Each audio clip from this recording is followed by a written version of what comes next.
जंजीर, 3 वैज्ञानिकों को 1975 में 1945 में नोबेल पुरस्कार मिला था एंटीबायोटिक्स का खोज के लिए। एक बार और नीट में क्वेश्चन आया था यहीं से, मतलब एंटीबायोटिक्स का प्रयोग सबसे ज्यादा बहुतायत में कब किया गया था इसका प्रयोग? तो उस दौरान कहना चाहिए पूरे विश्व में वर्ल्ड सेकंड वॉर चल रहा था, द्वितीय विश्व युद्ध चल रहा था 1939 से 1945 के बीच में। तो उस दौरान कहना चाहिए अमेरिका के जो घायल सैनिक थे, घायल सैनिकों के इलाज में बहुतायत में किसका उपयोग किया गया था? एंटीबायोटिक्स का उपयोग किया गया था। क्लियर? आज कहना चाहिए वर्तमान समय में आप कोई भी मेडिकल दुकान में जाएंगे तो उसका 70% से अधिक मेडिसिन क्या होता है? एंटीबायोटिक्स से ही होता है। अभी वर्तमान में विश्व में 7000 से अधिक एंटीबायोटिक्स की खोज की जा चुकी है, 7000 से अधिक। ठीक है, और ये एंटीबायोटिक्स हमको किससे प्राप्त होती है? विभिन्न प्रकार के सूक्ष्म जीवों से प्राप्ति होती है। ठीक है, मतलब कवक से भी प्राप्ति होती है, जीवाणु से भी प्राप्ति होती है, और एक्टिनोमाइसिटीज से भी प्राप्ति होती है। जो बैक्टीरिया होती है उनकी अधिकांश जातियां बेसिलस से प्राप्त होती है। याद रखेंगे इसको, बैक्टीरिया के अनेक प्रजाति है, तो सबसे अधिक एंटीबायोटिक किससे प्राप्त की जाती है? बेसिलस की प्रजाति से। एक्टिनोमाइसिटीज, इसके अंतर्गत स्ट्रेप्टोमाइसिस नामक प्रजाति है। इनकी अधिकांश प्रजातियों से बहुत अधिक मात्रा में एंटीबायोटिक्स का निर्माण किया गया है। एक बार आया था नीट में, जीवाणु, एक्टिनोमाइसिटीज, कवक, और एक और कोई ऑप्शन था। इनमें से किससे सबसे अधिक मात्रा में एंटीबायोटिक्स का निर्माण किया गया है? तो याद रखेंगे सबसे ज्यादा एंटीबायोटिक किससे बनाया गया है? एक्टिनोमाइसिटीज से बनाया गया है। क्लियर? उसके बाद कवक, कवक की अधिकांश प्रजाति पेनिसिलियम से है और एस्परजिलस से है। तो पेनिसिलियम और एस्परजिलस और अन्य प्रजातियों से एंटीबायोटिक्स बनाया गया है। क्लियर? पिछले बार कहना चाहिए रेगुलर व्याख्याता में यहीं से क्वेश्चन आया था, उसमें से 4 ऑप्शन में था, चारों एंटीबायोटिक्स था, और उसमें क्वेश्चन ये था इन चारों ऑप्शन में से एक एंटीबायोटिक का नाम लिख दिया था। उसमें ये बताया था कि ये एंटीबायोटिक किसके लिए लाभदायक है।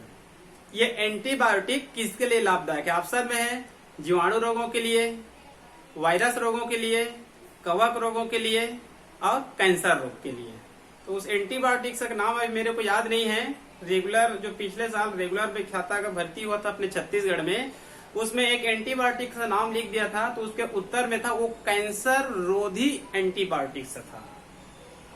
कैंसर रोधी एंटीबायोटिक्स था, मतलब जीवाणु से रोधी नहीं, एक्टिनोमाइसिटीज रोगी नहीं, कवक विरोधी नहीं, कौन सा रोधी था? कैंसर रोधी एंटीबायोटिक्स था। क्लियर? तो ये हो गए आप लोगों का एंटीबायोटिक्स। क्लियर? अच्छे एंटीबायोटिक्स के कुछ गुण भी होना चाहिए। अच्छे एंटीबायोटिक्स के कुछ गुण भी होना चाहिए। तो क्या गुण होना चाहिए? एक दो बता रहा हूं, खैर इसको हम लोग जान सकते हैं। एंटीबायोटिक्स में ब्रॉड स्पेक्ट्रम का गुण होना चाहिए। ब्रॉड स्पेक्ट्रम मतलब अधिकांश रोगाणुओं के स्ट्रेन को नष्ट करने होने की क्षमता होना चाहिए। मतलब अधिकांश रोगाणु जो रोग उत्पन्न करते हैं उनके स्ट्रेन को नष्ट करने की क्षमता इसमें होनी चाहिए। दूसरा, ये रोगाणु विशिष्ट भी होना चाहिए, मतलब जो रोग उत्पन्न करते हैं उन्हीं को नष्ट करना चाहिए। ऐसा नहीं है कि उस सभी सूक्ष्म जीवों को नष्ट कर दिया। यदि सभी सूक्ष्म जीवों को नष्ट कर देगा तो ये हानिकारक हो जाएगा, क्योंकि हमारे शरीर में बहुत से बैक्टीरिया ऐसे हैं जो लाभदायक होते हैं।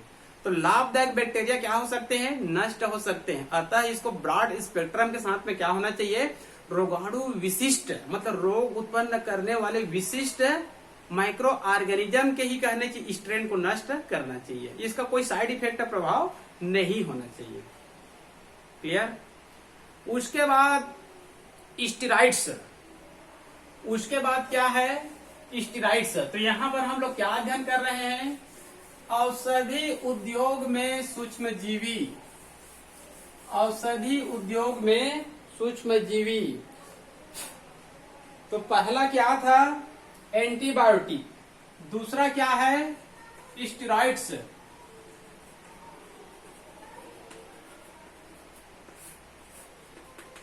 स्टेरॉइड से कहना चाहिए एक वसा है। स्टेरॉइड से क्या है? एक वसा या लिपिड है जो हमारे शरीर में या फिर पौधों के शरीर में क्या होते हैं? निर्मित होते हैं। इसके बारे में पिछले चैप्टर में बताया था। स्टेरॉइड से उदाहरण आप लोग को बताया था मैं, कोलेस्ट्रॉल और नर और मादा का सेक्स हार्मोन, मतलब एंड्रोजन और एस्ट्रोजन, और फीमेल का एक और हार्मोन बताया था प्रोजेस्टेरॉन। ये सब क्या है? ये स्टेरॉइड्स है। कॉर्टिकोट्रोपिक हार्मोन, ये भी क्या है? ये सब स्टेरॉइड्स है जो हमारे शरीर के लिए क्या होते हैं? अति आवश्यक होते हैं।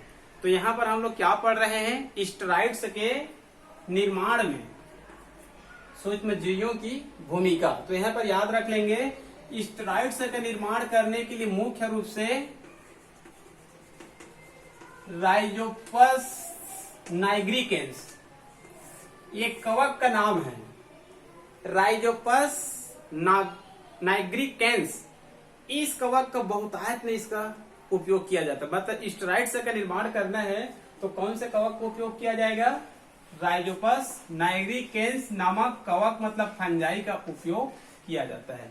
इसको छोड़कर कुछ कहना चाहिए बैक्टीरिया होती है, इसको छोड़कर कुछ कहना चाहिए एक्टिनोमाइसिटीज होती है, इनका भी उपयोग किया जाता है।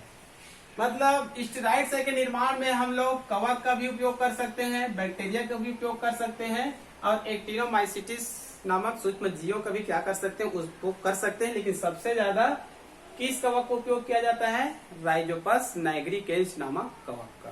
क्लियर? ये स्टेरॉइड्स हमारे शरीर में क्या कार्य करते हैं, किस लिए हम लोग इसका उपयोग करेंगे? मतलब इसका उपयोग हमारे शरीर में हम लोग किस रूप से करेंगे? मुख्य रूप से हमारे शरीर में कहना चाहिए जो हार्मोन होता है, तो हार्मोन हमारे शरीर में कई बार क्या हो जाती है? इम्बैलेंस हो जाती है, हार्मोनल इम्बैलेंस हो जाती है। तो इम्बैलेंस को बैलेंस करने के लिए स्टेरॉइड्स का हम लोग क्या करते हैं? उपयोग करते हैं। और जो कहना चाहिए जो ऑर्गन ट्रांसप्लांटेशन होता है, जो ऑर्गन ट्रांसप्लांटेशन होता है, अंग प्रत्यारोपण होता है, उसको ठीक करने के लिए स्टेरॉइड्स का हम लोग क्या करते हैं? उपयोग करते हैं। क्लियर? तीसरा है उसके बाद विटामिन।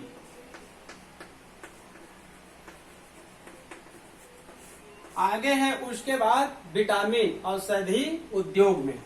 विटामिन से तो हम लोग सभी परिचित हैं। एक बार आया था क्वेश्चन, विटामिन शब्द किसने दिया था? तो 1911 में फंक नामक वैज्ञानिक से दिया था। ठीक है।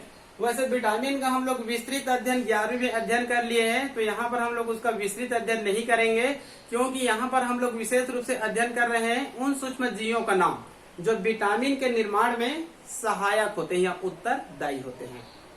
विटामिन का विस्तृत अध्ययन करने के लिए आप 11वीं का जो कहना चाहिए न्यूट्रिशन का चैप्टर है, जूलॉजी के अंतर्गत डाइजेशन का जो चैप्टर है, ठीक है, डाइजेस्टिव सिस्टम, उसका अध्ययन करेंगे। तो यहाँ पर मुख्य रूप से कहना चाहिए 3 विटामिन का निर्माण किया जाता है सूक्ष्म जीवों की सहायता से। एक होता है विटामिन B2,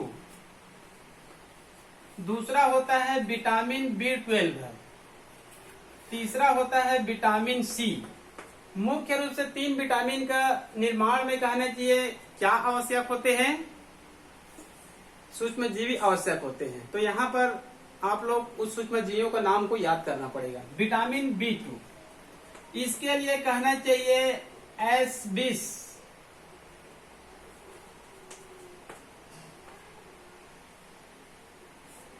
S20 और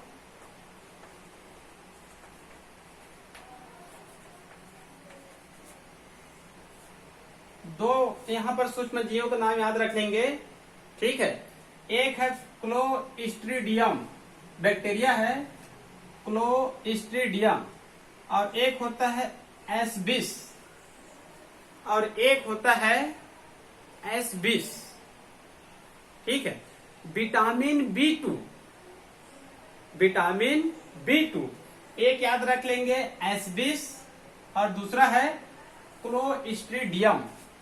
इन जीवाणुओं की सहायता से ये एस्बिस ग्लोसिया है, फुल फॉर्म एस्बिस ग्लोसिया, एस्बिस ग्लोसिया और क्लोस्ट्रीडियम की प्रजाति, ये विटामिन B2 का निर्माण किया जाता है।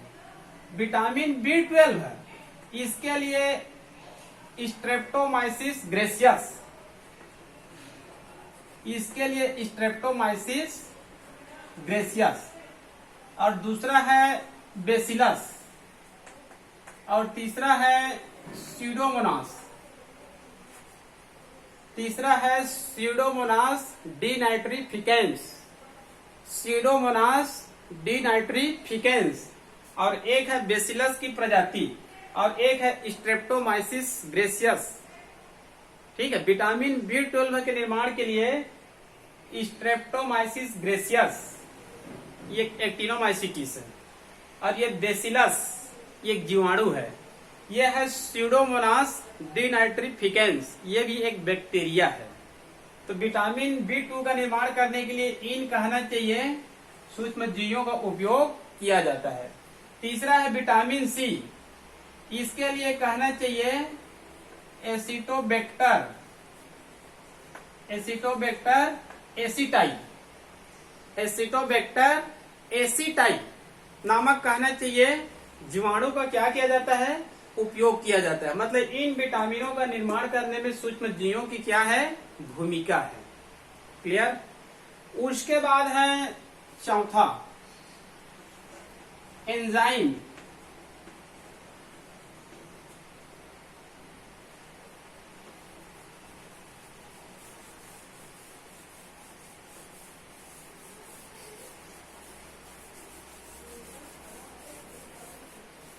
इसके बाद है एंजाइम। एंजाइम क्या है ये तो हम लोग सभी जानते हैं, एंजाइम क्या है ये हम लोग सभी जानते हैं। एंजाइम का मुख्य कार्य हमारे शरीर में डाइजेस्टिव सिस्टम में उपयोगी होता है। हमारे शरीर में कहना चाहिए जितना भी जो डाइजेशन होता है, डाइजेस्टिव सिस्टम का अध्ययन करते हैं, आहार नाल का अध्ययन करते हैं, तो जो भोजन लेते हैं हमारे शरीर के अंदर अधिकांश जो भोजन का पाचन होता है एंजाइम की सहायता से ही होता है। इसका भी आप विस्तृत अध्ययन पढ़ेंगे तो 11वीं का कहना चाहिए डाइजेस्टिव सिस्टम का अध्ययन करना पड़ेगा। तो यहाँ पर हम लोग मुख्य रूप से किसका अध्ययन कर रहे हैं, उन एंजाइमों का नाम जिसमें या जिसका निर्माण किससे होता है, सूक्ष्म जीवों से होता है। तो यहाँ पर 2-4 एंजाइम का नाम देखते हैं जिसका निर्माण किससे होता है, सूक्ष्म जीवों से। आपके पुस्तक में टेबल दी गई है, उसमें आप विस्तृत देख सकते हैं। ठीक है, एक एंजाइम का नाम है टाइलिन या एमाइलेज। ठीक है, दूसरा है लाइपेज, तीसरा है रेनेट, चौथा है इनवर्टेज, पांचवा है साइक्लोस्पोरिन ए। ये सब एंजाइम का नाम है। टाइलिन या एमाइलेज तो हम लोग पहले से ही जानते हैं, लाइपेज हम लोग पहले से ही जानते हैं। ये इन दोनों का कार्य क्या होता है, डाइजेशन। इन दोनों का कार्य क्या होता है, डाइजेशन करना। तो इन दोनों एंजाइमों का निर्माण कौन करता है, इसका निर्माण करने में एक कहना चाहिए एस्परजिलस नामक कहना चाहिए क्या होता है, ये एस्परजिलस नाइगर नामक कवक। एस्परजिलस नाइगर नामक क्या होता है, ये कवक होता है। वो इस एंजाइम का क्या करता है, निर्माण करता है। इसका निर्माण में कहना चाहिए जो राइजोपस नामक कहना चाहिए जो कवक होता है, राइजोपस नामक कहना चाहिए जो कवक होता है, वो किसका निर्माण करता है, लाइपेज का निर्माण करता है। एक कपड़ा तो यहाँ पर खराब हो जा रहा है।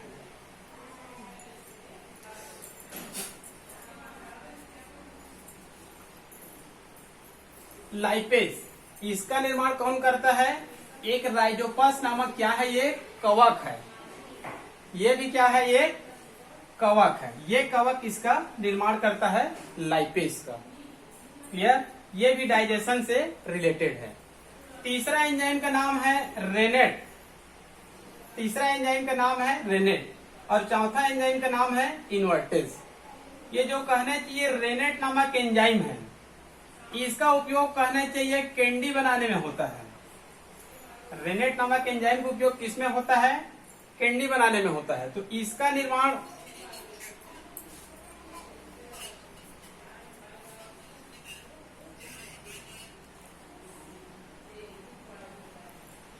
ये जो रेनेट है, ठीक है, और ये क्या है? इन्वर्टेज है। रेनेट नामक जो एंजाइम है, इसका उपयोग होता है चीज बनाने, मतलब पनीर बनाने में। आप लोग को बताया था पक्की पनीर बनाना है तब क्या मिला दिया जाता है? रेनेट मिला दिया जाता है। रेनेट क्या होता है? बछड़े के अमाशय से प्राप्त एक जमा हुआ दूध होता है जिसमें केसिन, जिसमें रेनिन नामक एंजाइम पाई जाती है, जो दूध में पाए जाने वाले केसिन को पैरा केसिन में क्या कर देता है? चेंज कर देता है। ठीक है, तो इसका निर्माण किससे किया जाता है? म्यूकर। म्यूकर नामक क्या होता है? कवक होता है। ये तीनों कहने चाहिए कवक है। ये तीनों क्या है? एस्परजिलस नाइगर, राइजोपस, म्यूकर, तीनों क्या है जी? कवक है।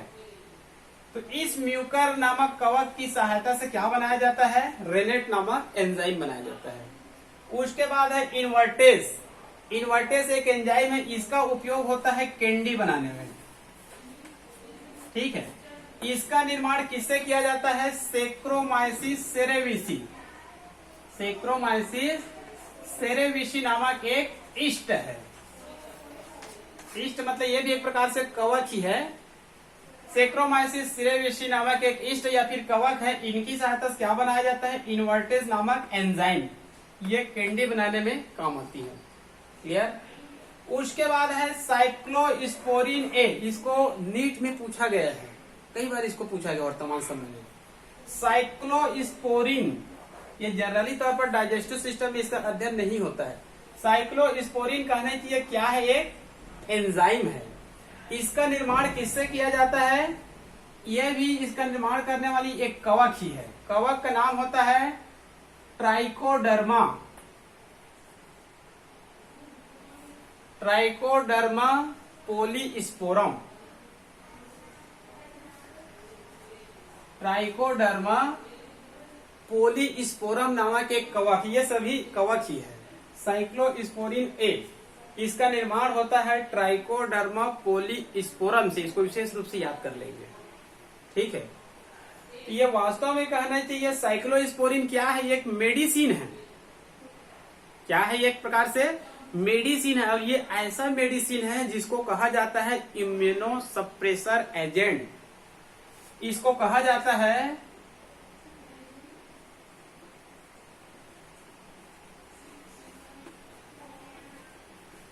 Immuno suppressor agent. इसका अर्थ यह होता है जैसे कोई व्यक्ति या किसी व्यक्ति का ऑर्गन खराब हो गया, किडनी खराब हो गया, लंग खराब हो गया, कोई ऑर्गन खराब हो गया, तो आजकल आए दिन हम लोग देखते हैं ऑर्गन ट्रांसप्लांटेशन, अंग प्रत्यारोपण। सुनते हैं कि अमुक नेता है जिसका किडनी क्या हो गया? खराब हो गया, तो दूसरे व्यक्ति से क्या लेते हैं?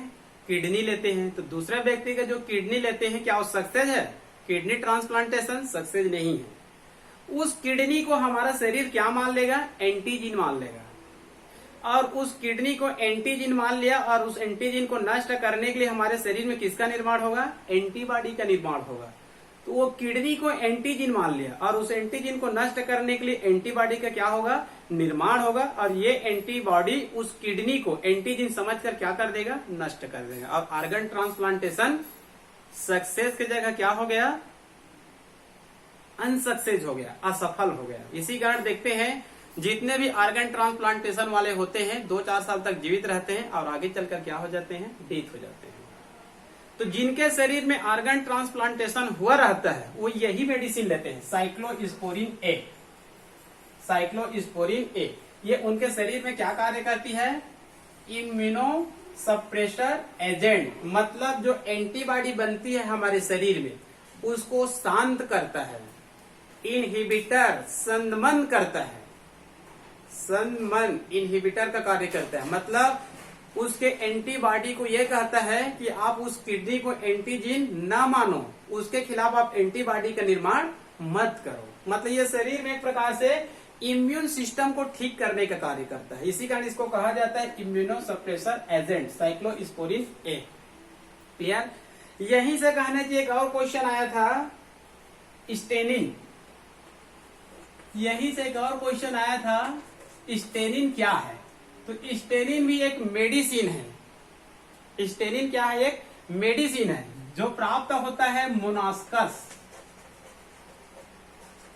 जो प्राप्त होता है मोनास्कस नामक एक कहना चाहिए फंगी या फिर एक सूक्ष्म जीवी से।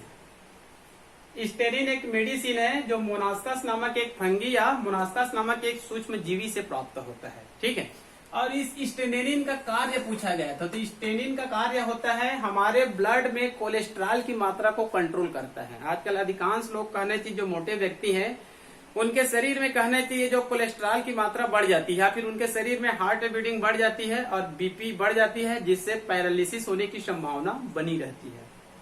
तो जिस व्यक्ति का कहना चाहिए शरीर में कोलेस्ट्रॉल अधिक बनती है, कोलेस्ट्रॉल धमनी और सीरा में जाकर जम जाती है और हार्ट बीटिंग बढ़ जाती है और बीपी बढ़ जाती है और पैरालिसिस होने की संभावना बनी रहती है। तो ब्लड में कोलेस्ट्रॉल की मात्रा को कम करने के लिए क्या मेडिसिन लिया जाता है? स्टेनिन नामक मेडिसिन लिया जाता है। इसको भी नीट में पूछा गया था। क्लियर? ये आपके पुस्तक में है जो पढ़ रहे हैं उसमें ये सब सूक्ष्म जीवी है जो औषधि उद्योग में काम आती है। क्लियर? तो ये हो गया आप लोगों का पहला क्या था? एंटीबायोटिक। ठीक है, दूसरा क्या था? स्टेरॉइड। तीसरा क्या था? विटामिन। चौथा क्या था? एंजाइम। अब पांचवा हम लोग अध्ययन करेंगे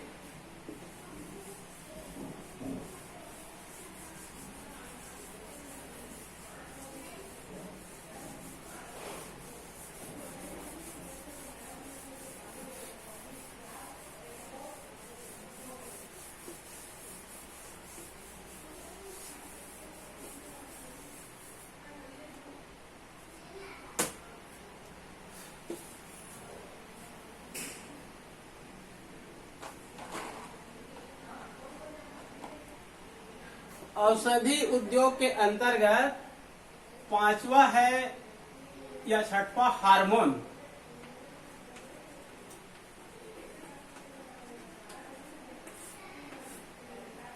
हार्मोन भी एक औषधि इंडस्ट्री के अंतर्गत ही अध्ययन कर रहे हैं। हार्मोन क्या हम सबको पहले से पता है, इसका भी अध्ययन हम लोग 11वीं में किए थे। हार्मोन एक रासायनिक पदार्थ